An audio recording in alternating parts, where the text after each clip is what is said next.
তাই একটু টমেটো, চানাচুর, পেঁয়াজ, কাঁচা লঙ্কা, শসাটা নেই তো তাই দিয়ে একটু মুড়ি মাখছি। খিদে পেয়ে গেছে সন্ধ্যাবেলা।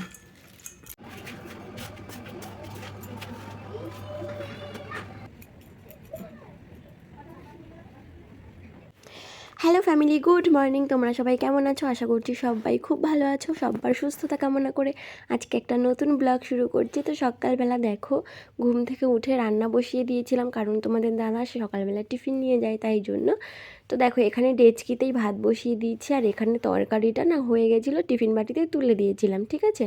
আর এখানে অল্প কটা আগের দিন রাতের ভাত ছিল, তো সেটা আমি পরে খেয়ে নেবো। কী বলো তো, পান্তা ভাত না আগে আমি সেইভাবে খেতাম না, খাই না, কিন্তু এখানে এসে কী বলো তো মানে অল্প তো দেখো কি কাজ করছি। এই যে জাজিমটা নেওয়া হয়েছে এর উপরেই তো আমরা ঘুমাই, তো ওই জাজিমটার কী বলো তো কভারটা না খারাপ হয়ে গেছিলো, তো একটা ভালো কভার কিনে সেটা আবার দেখো এই যে সেলাই করছি আমি। ওই যে পুরো ওই ধার, তারপরে এই সাইড সেলাই করা হয়ে গেছে, পেছনের সাইডটা সেলাই করতে হয়নি, যেহেতু একদম কাপড়টা উল্টে দিয়েছি ওই সাইডটা সেলাই করতে হয়নি। তো এখন এই সাইডটা সেলাই করছি, এই যে দেখো এই যে সেলাই করেছি। তো এই কাজটাই করছি তখন অনেকক্ষণ দিয়ে বসে বসে। কথায় বলে যেমন দেশ সেরকম বেশ। তো দেখো এখানে এসে তোমাদের তো বললাম যে আগে সেই যে পান্তা ভাত ছিল, পান্তা ভাতের কথাটা আগে বলে নিই। কী বলো তো, বাড়ির দিকে যখন ছিলাম তখন পান্তা ভাত মোটে মানে খাবো না, খালি পেটে থাকবো তাও পান্তা ভাত খাবো না, এরকম একটা ব্যাপার। কিন্তু এখানে এসে না মানে অল্প একটু ভাতও যেন নষ্ট করতে ভীষণ খারাপ লাগে। কারণ কি বলো তো, মানে এখানে সব কিছুই মানে বাড়ির দিকে দেখো শ্বশুর বাড়িতে আমাদের সব কিছু বাড়িতে হতো, আর এখানে তো আমাদের সব কিছু কিনে খেতে হয়।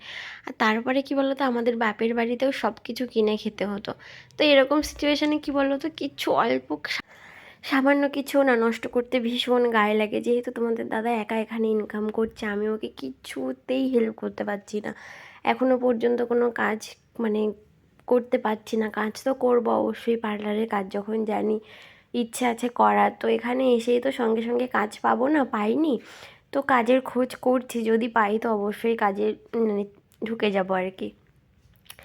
তো দেখো জাজিমটা সেলাই করে তারপরে আমি ঘর ঝাড় দিয়ে নিচ্ছি। আর আমার শরীরটা ভীষণই খারাপ, এখানে এসে না ঠান্ডা গরম লেগে এমন হয়েছে, গলার অবস্থা ভীষণ খারাপ। আর মনে হয় রাত্রে করে জ্বর আসছে নাকি জানি না, ঠোঁটের উপরে এত বড় মানে জল ফোসকা পড়েছে সে বলার মতো না। তো দেখো এখানে ঘর ঝাড় দিয়ে ঘরটা একটু মুছে নেব, যা থাকে আর কি কাজ। তারপরে এখানে অনেক জামা কাপড়ও ছিল, এই যে বিছানার চাদরটা মানে ওই জাজিমটার উপরে পাতা ছিল, যেহেতু ওই কভারটা কেনা হয়নি তার জন্য না এইটা আগে পেতে তারপরে উপরে বিছানার চাদর পেতে নিয়েছিলাম। তো তাই জন্য বিছানার চাদরটা ধুয়ে দিলাম।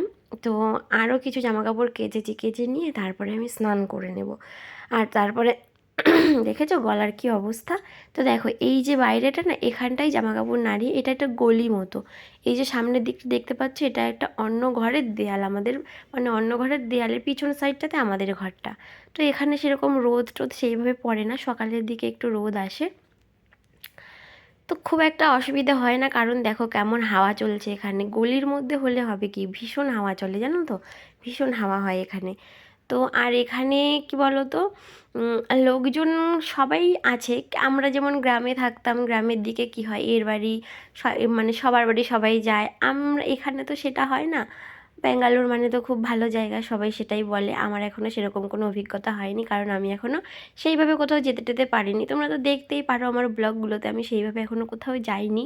ননদের বাড়ি আর আমাদের এই বাড়ি, দু বাড়িতে মানে এর মধ্যেই আসা যাওয়া। আর সেই দিনকে তো সেই মাছের মার্কেটে গেছিলাম, ওটা ছিল শিবাজীনগর, ঠিক আছে। তো এইটুকু ঘোরা হয়েছে, আদারওয়াইজ আর কোনো ঘোরাটোরা হয়নি। তো দেখা যাক নেক্সট টাইম কি কোথায় নিয়ে যায়, তোমাদের দাদা বলছে যে নিয়ে যাবে। আর সবথেকে বড় সমস্যা কী বলো তো, এই সব জায়গাতে না একটা স্কুটি বা বাইক না হলে সেরকমভাবে কোথাও ঘোরা যায় না।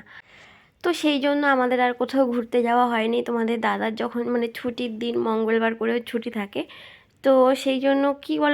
তো দেখো এখন রেডি হয়ে গেছি, যাবো একটু মনার কাছে। মনার কাছে বলতে ননদের বাড়ি যাবো, তো ওর জন্য একটু চিকেন সে রান্না করেছিলাম তাই নিয়ে যাব। আর দুপুরবেলাটা ওইখানেই থাকবো, সব বন্ধ করে দিচ্ছি দরজা জানলা। চলো যাই, আমি তো স্নান করে পুজো টুজো দেওয়া সব হয়ে গেছে। এখন একটা নাইটি নেবো আর ওর জন্য চিকেন টুকু নিয়ে চলে যাবো। এখানে পুজো টুজো সব দেওয়া হয়ে গেছিলো, স্নান করে রেডি হয়ে গেছি। এই জলের বোতলটা আমাকে অভিজিৎদাদা এনে দিয়েছিল, এই যে। তো চলো আমি বেরিয়ে নিই, তারপর আবার কথা বলছি, ঠিক আছে? তো দেখো দিদিদের বাড়িতে এসছি, ওদের ফ্রিজের মধ্যে তরকারি ছিল। দিদি একটু কাজ মানে স্নান করতে ঢুকেছিল, আমাকে বললো যে গরম করতে, তা তরকারিটা গরম করছি ইন্ডাকশানে। আর তারপরে দেখো এদিকে বেসিনে অনেক বাসন ছিল, সেগুলোও একটু মেজে নিলাম। মেজে নিয়ে এবারে দুপুরবেলা খাওয়া দাওয়া করবো সবাই মিলে। সবাই মিলে বলতে দিদি, আমি আর পাখি মিলে। ওই জলের মধ্যে জলে গুলে খাবি? কোনটা আমার থালা? এটা পাগল ডিম খাবি নাকি? খা একটু। এই আইসক্রিম।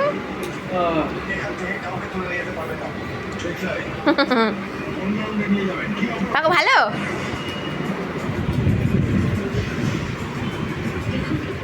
আমার ছেলের বিয়ে হয়ে গেছে, আমি ছেলের বিয়ে দিয়েছি।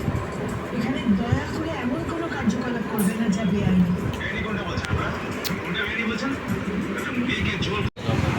অন্য কোনো লোকজন নেই তো, আমরা ঠিক আছে? ঠিক আছে পাগল, টাটা। ঠিক আছে, টাটা মা, আসো। টাটা। কত? এখন আমরা দুজনে আবার বাড়ি যাচ্ছি, এই যে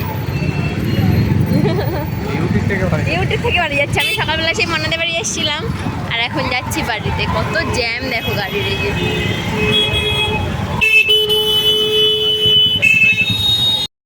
তো দেখো দুজনে ফিরছি বাড়িতে, ননদের বাড়ি থেকে। আমি তো সারাদিন ওখানেই ছিলাম, আর তোমাদের দাদা ডিউটি থেকে একেবারে ওখানে গেছিলো। তো একটু সবজি কিনতে গেছে, তো সবজি সেইভাবে ঘরে ছিল না। আর এখানে কি বলো তো, সবজি না মানে কিনে যে ঘরে রেখে দেবে, মানে দু তিন দিন মতো থাকবে সেরকম থাকে না গো, কেমন শুকিয়ে যায়। তো সেই জন্য করে বেশি সবজি কেনা হয় না। প্রতিদিনের সবজি প্রতিদিনই কেনার চেষ্টা করি। ফ্রিজ নেই যেহেতু, ফ্রিজে রেখে খাওয়া যাবে না। আর তারপরে দেখো বাড়িতে এসে একটু খিদে পেয়ে গেছিলো, বাইরে তো সেইভাবে কোনো খাবার দাবার খাওয়া হয় না। তো বাড়ি থেকে মুড়ি নিয়ে এসেছিলাম, কলকাতা থেকে মুড়ি চানাচুর সব নিয়ে এসেছিলাম। এখানে সেইভাবে নাকি ভালো পাওয়া যায় না। সত্যি কথা বলতে কলকাতা হলো খাবারের মানে রাজ্য, যাই হোক। তো এত স্ট্রিট ফুড থেকে শুরু করে সমস্ত রকমের খাবার দাবার কিন্তু ভর্তি, প্রচুর পাওয়া যায়। কিন্তু এইসব জায়গাও আছে আমাদের কি। তো এখন খাবো মুড়ি মাখা, সন্ধ্যেবেলার টিফিন। আজকে কোনো কিছু খাবার নিয়ে আসেনি, এখান থেকে একটু মুড়ি খাবো।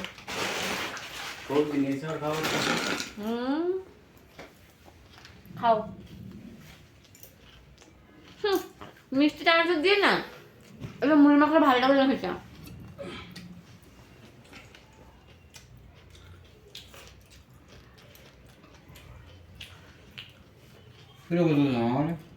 তো দেখো এখন রাত্রেবেলা আবার একটু রান্না করছি। এখানে ভাত রান্না করব, আর দুপুরবেলার দিকে একটু এই যে ডাল রান্না করছি। ডাল রান্না হয়ে গেছে, আর ভাত রান্না করছি। আর ও একটু ওই ডিমের সবজি নিয়ে এসেছিলো, ডিমের মানে যে ওই কাজের ওখান থেকে, তো সেটা দিয়ে রাত্রেবেলা খাওয়া হবে। আর শুধু এখনই দেখো কত ভাত রয়েছে, এই ভাতগুলো এই ভাতের মধ্যে দিয়ে গরম করে নেবো, তারপরে খাওয়া দাওয়া করবো। দেখাচ্ছি ডিমের সবজিটা।